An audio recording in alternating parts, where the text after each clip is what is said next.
Right, so I'm in the process of creating an online course which is called Taming Death.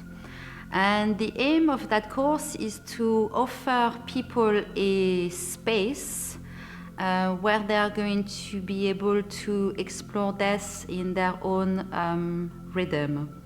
So it starts very simply, very gently, by me holding people into exploring their emotional relationship to death, because obviously death is such a powerful topic, and bereavement, that we have to start with looking at our emotions.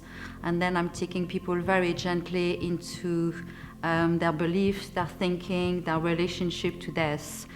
Until I'm going to take the participants on that course to start to dismantle some paradigms that we carry in the Western world, which are a few centuries old, and we think those paradigms are giving us a clear idea of what reality is and a good viewpoint into life and death.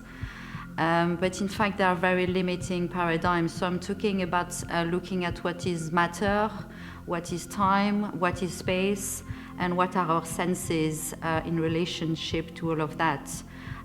We live in a world where we really believe that our five senses give us an accurate description of what reality is.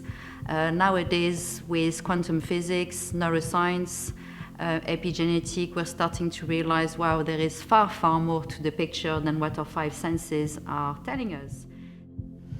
Yeah, I would compare the work I'm doing around death when people used to believe, because this is where they were in their relationship with reality, that the planet was flat and we were the center of the universe. That was based on their scientific, religious, cultural evolution, and that was great until one point where humanity evolved sufficiently to realize, wow, well, actually the planet is round and we are not the center of the universe, and that is a gigantic revolution. Nowadays, I think we are actually living right now another major of those revolutions with the gifts that quantum physics, neuroscience, and epigenetic are giving us in order to understand reality from such a radically different perspective.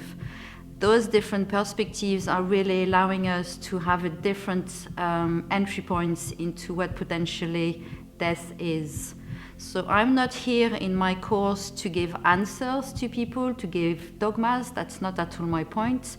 I'm here to open people's minds, open people's hearts into different ways of thinking, different understandings of what reality is and what is the relationship between our senses, going beyond our five senses into a much broader perspective. When we allow ourselves to do that, what we gain is a deeper meaning to who we are as human beings, what is life. And of course, we live in our daily lives, we have our daily life activities, but that deeper perspective becomes really integrated to give deeper fulfillment.